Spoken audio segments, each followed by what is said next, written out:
Olá, queridos amigos! Hoje vamos apresentar a psicografia de Magali, que enquanto encarnada colocava a culpa por tudo que acontecia em sua vida, em outras pessoas, até mesmo nos obsessores, e por isso ficou sozinha durante sua vida.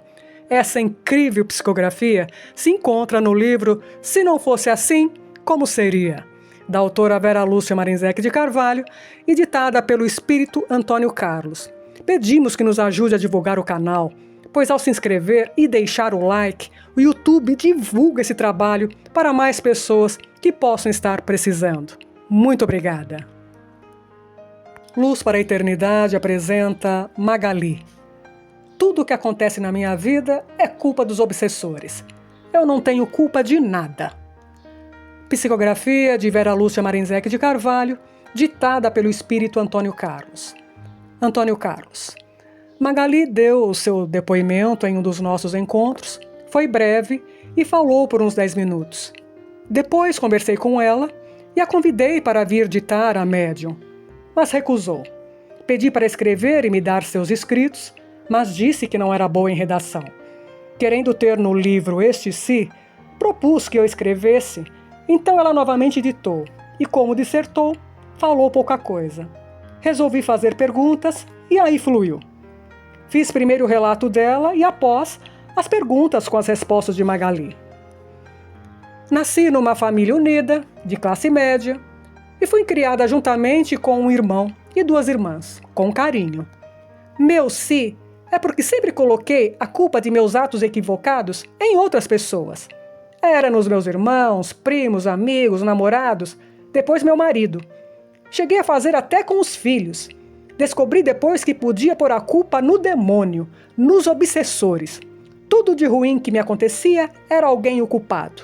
E pior, sempre culpava alguém pelos meus atos, atitudes erradas. Claro que não deu certo. Meu marido se cansou. Separamo-nos. Me deixou com 3 filhos e arrumei um namorado que também não me suportou. Eu fui bonita, tinha bom gosto para me vestir. Meus filhos, também cansados, saíram de casa. Arrumei um companheiro e fomos morar juntos.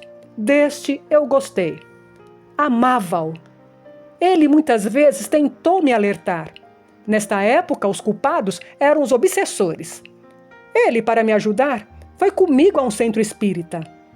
Lá, as pessoas que trabalhavam tentavam me orientar, explicar que eu não era obsediada. Porém, que poderia, pelas minhas atitudes, atrair para perto de mim desencarnados mal-intencionados. Ele também não me aguentou e nos separamos. Desta vez eu sofri e culpei muita gente, até o dirigente do centro espírita e alguns médiuns, pelas confusões que fiz. Afastei de mim meus irmãos, filhos, nora e genros. Fiquei sozinha, adoeci e ninguém acreditou nas minhas queixas, nem os vizinhos. Por eu ter feito tantas intrigas, fofocas, não gostavam de mim. Senti-me mal de madrugada, me arrumei, chamei a ambulância e fui para o hospital. Era grave, fiquei internada e piorei. Fui para a unidade de terapia intensiva, UTI, e desencarnei. Fiquei vagando, primeiro pela minha casa. Quando meus filhos tiraram tudo de lá, ela ficou vazia. Escutei que haviam vendido e que logo outras pessoas iriam morar lá. Me desesperei. Vi homens fazendo reforma. Saí. Fui peregrinar nas casas de meus filhos e irmãos. Fui parar no umbral. Sofri muito. E aí comecei a lamentar. Se não tivesse culpado outras pessoas, se não tivesse agido assim, e agora me pergunto, se não fosse assim, como seria? Estou muito triste, tenho muito o que pensar. Magali. Antônio Carlos. Magali, conte a primeira vez que você colocou a culpa em alguém. Eu estava com 9 anos. Fomos meus pais, 2 tios e tias, com primos, passar 2 semanas de férias numa casa alugada, perto de um lago. Tudo estava maravilhoso. Brincávamos muito. Um caseiro chamava a nossa atenção. Entendo agora que fazíamos coisas indevidas e éramos repreendidos. Antônio Carlos. Coisas como? Perguntei. Não peguem frutos verdes, não joguem pedras nos pássaros, não subam nesta árvore, e etc. Resolvemos fazer algo para ele em represária. Este caseiro tinha uma canoa que usava para atravessar o lago. Nós a furamos e ficamos brincando como se nada tivesse acontecido. 2 horas depois, uma mulher foi pedir para que o caseiro a levasse para o outro lado do lago, onde havia uma cidadezinha. Era para ela ir ao médico, porque estava com dores fortes no abdômen. O caseiro afirmou que a levaria, e os dois foram para a canoa. Ele se desesperou quando viu a canoa cheia de água. "Foram estas crianças!" gritou ele. "Minha tia pôs a mulher no carro e foi levá-la à cidade. Meu pai e tios com o caseiro tiraram a canoa d'água e concluíram que teriam que levá-la até a cidade para consertar. Meu tio a levou. Nós, crianças, ficamos com medo e quietas. O fato aborreceu os adultos e eles resolveram que depois todos juntos decidiriam o que fazer. Minha tia chegou cansada, não almoçara. Meu tio também demorou, mas trouxe a canoa consertada. Primeiro, nos fizeram pedir desculpas ao caseiro. Pedimos, e ele nos desculpou. Reunimos-nos, os adultos e as crianças, na sala. Quero uma explicação. Minha tia estava brava. Vocês perceberam o que fizeram? O caseiro tem somente a canoa como meio de transporte, e ele ajuda as pessoas que moram por aqui. Tivemos gastos extras para ir à cidade dar-se uma volta grande. Levei a mulher, esperei, gastei combustível, gastamos com o conserto da canoa. Quem fez isto? E de quem foi a ideia? De todos, uma prima respondeu. Eu não fiz nada. Fiquei olhando, defendi-me. Não era verdade, mas deu certo. Meu irmão, que era mais velho, levou uma surra. Minha irmã foi defendê-lo e apanhou também. E a outra irmã também foi castigada. Meus primos também levaram palmadas. Somente eu que não. Tudo começou daí. A culpa era sempre de alguém. Meus irmãos eram unidos e pelas minhas atitudes que estava sempre os delatando e os culpando, não gostavam de mim. Fiz isto com amigos, colegas de escola, estava sempre mudando de amigos e me safava sempre. Passei a ser discriminada por fazer fofocas, fiz muitas encrencas e pessoas brigarem. Teve uma época que fiquei mesmo sozinha. A família não me queria por perto. Aí, arrumei um namorado e fiz tudo para conquistá-lo. Casamo-nos. Namorando, noivando, tentei ficar bem com a família dele. Depois comecei a fofocar e, de um modo, fiz o meu marido pensar que eu era a vítima. Deu certo. Por uns tempos. Mas nada que não é verdadeiro perdura. Começamos a brigar, mas tivemos 3 filhos. Um garoto e 2 meninas. Então nos separamos. Continuei sempre colocando a culpa em alguém. Nesta época, fiz o diabo. Mas isto fez com que algumas pessoas tivessem medo de mim, as vizinhas e a família. Minha filha me levou a uma igreja. Isso sem eu saber. Me disse que queria que eu fosse com ela ver um vestido. O padre nos esperava junto com 10 pessoas. Me colocou numa cadeira, me cercaram e exorcizaram. Nada aconteceu. Aí o padre explicou para minha filha. Sua mãe não tem perto dela nenhum demônio. Ela que pode ser um demônio. Ou seja, ela mesma que é assim. Briguei muito com esta filha. Bati em seu rosto. Ela foi morar com o pai. Foi nesta época que meu filho também saiu de casa para morar numa república. E minha caçula com a avó paterna.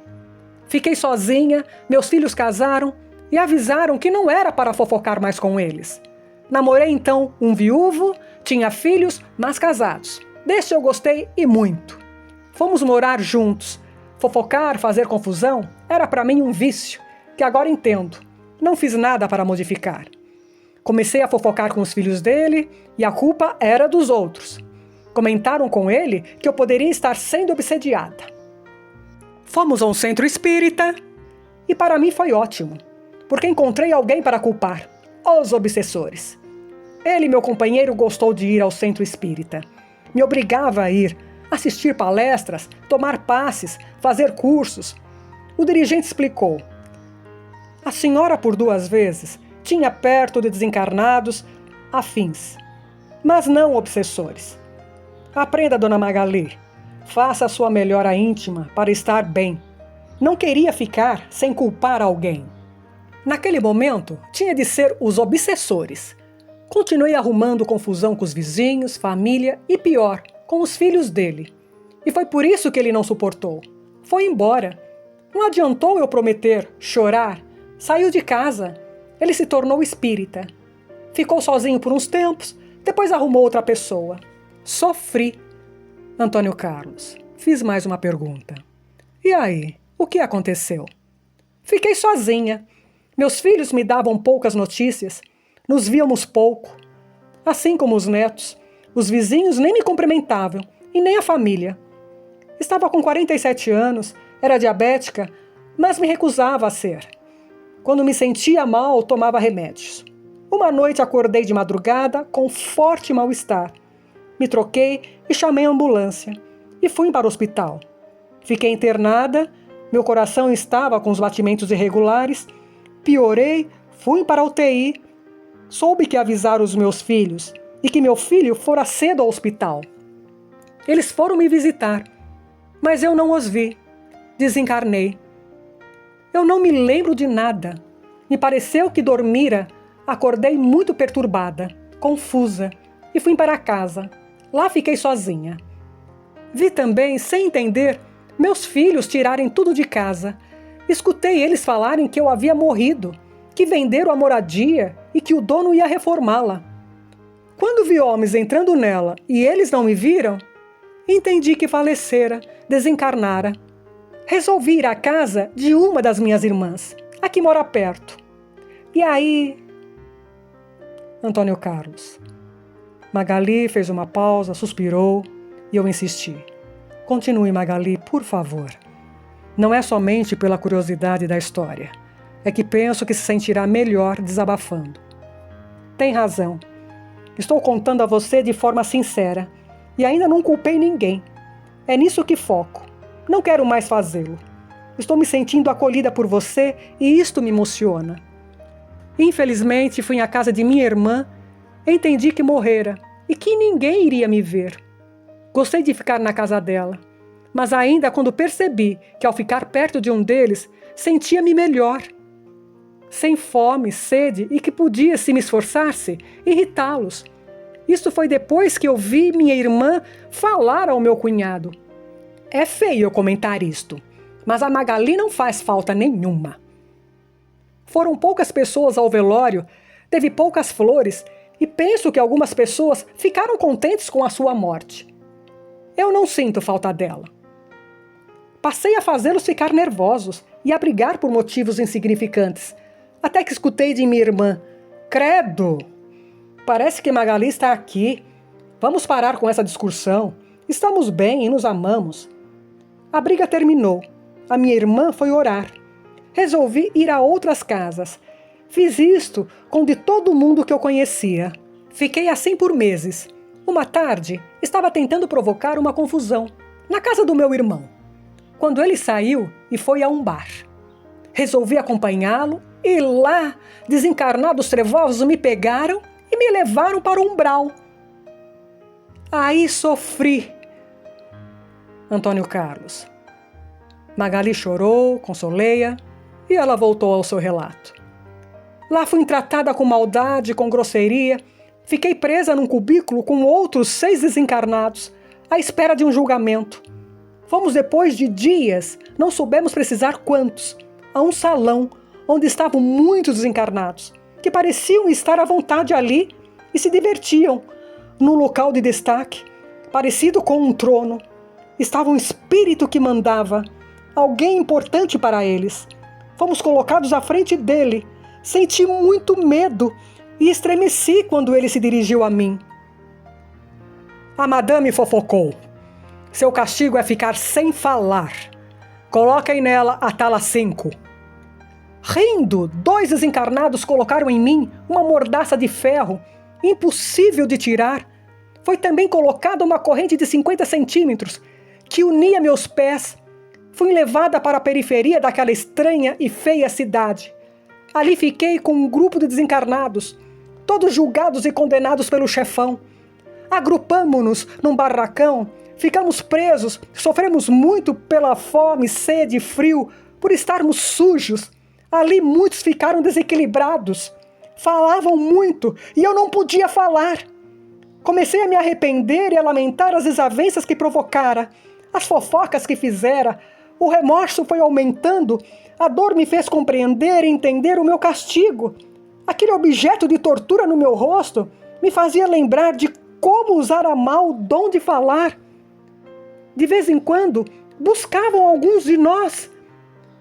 Ou alguém sumia, não voltava. Buscaram-me. Fui levado ao centro da cidade umbralina. Entramos num salão, tiraram a mordaça e eu fiquei quieta. Estava com muito medo.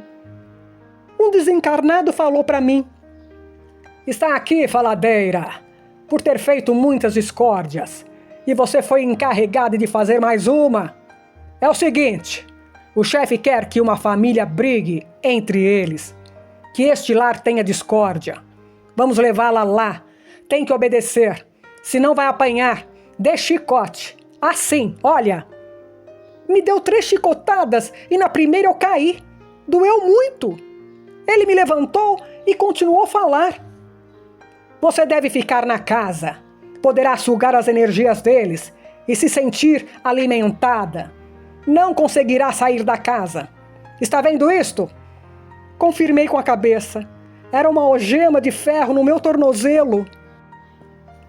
"Se você sair, seremos informados. E aí o seu castigo será terrível. Seu trabalho é fácil. Terá de fazê-los brigar, principalmente o casal." Não consegui falar nada. Eles volitaram comigo. Paramos em frente. É uma casa confortável. Entramos. Foram 2 desencarnados comigo. Um deles completou a ordem. "Pode andar pela casa e trate logo de fazer o que foi ordenado.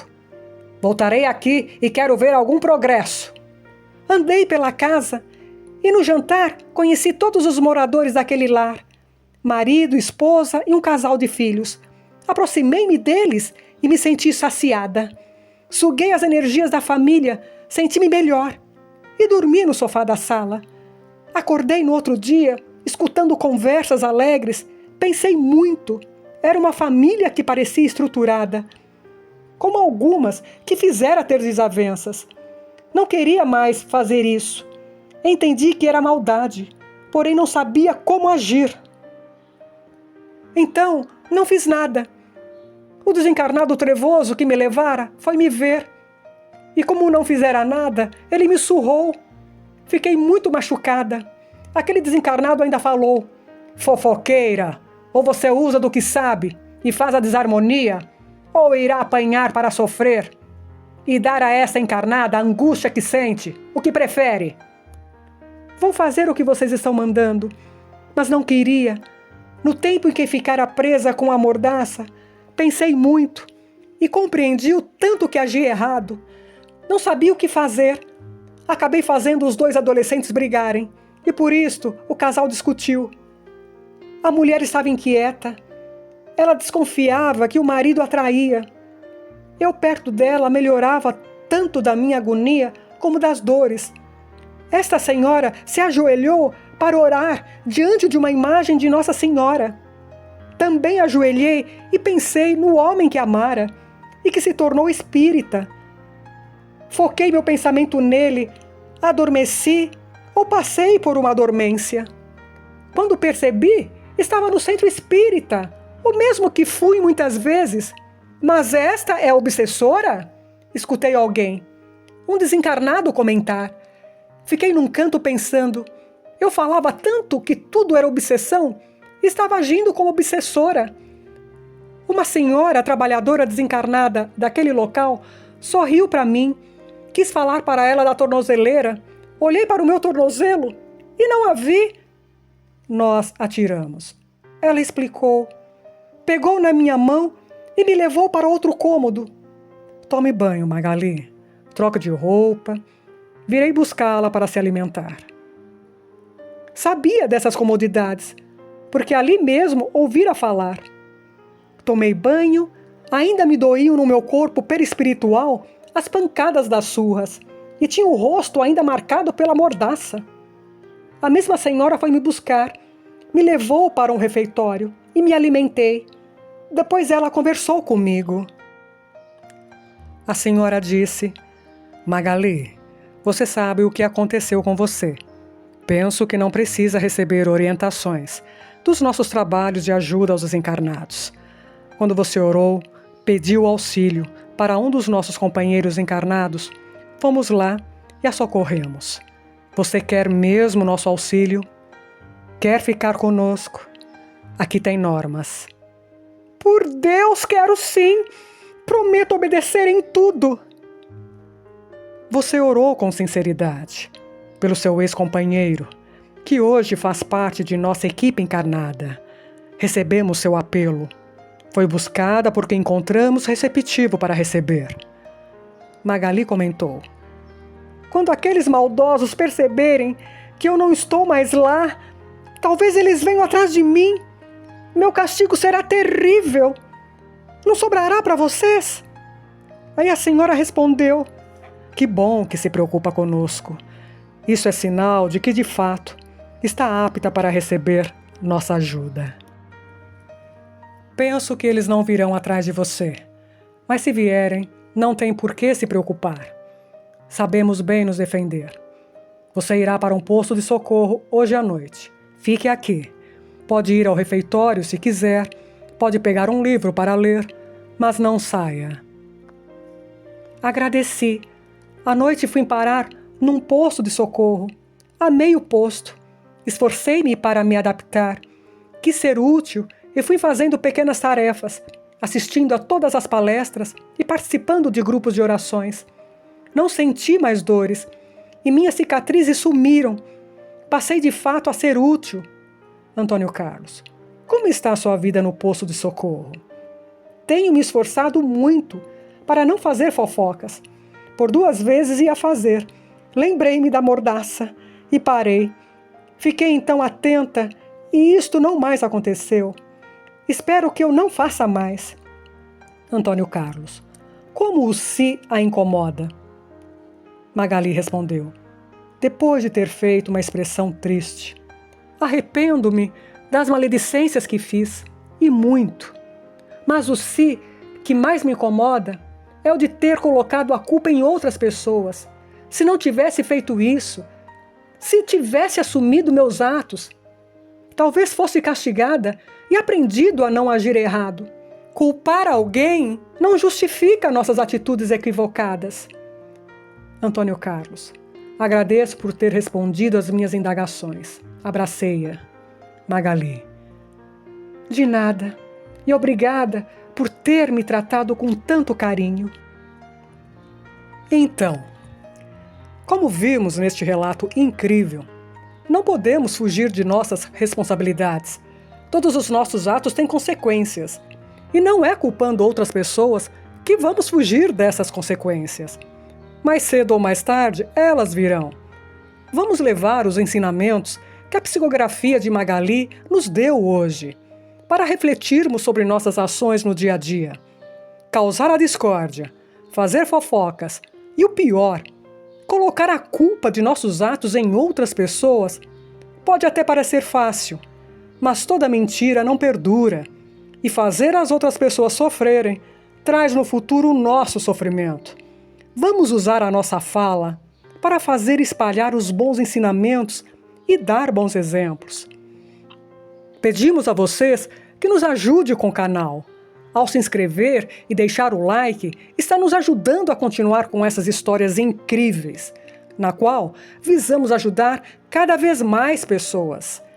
Peço que compartilhe o vídeo com seus amigos e familiares, porque quando divulgamos a doutrina espírita, podemos salvar muita gente.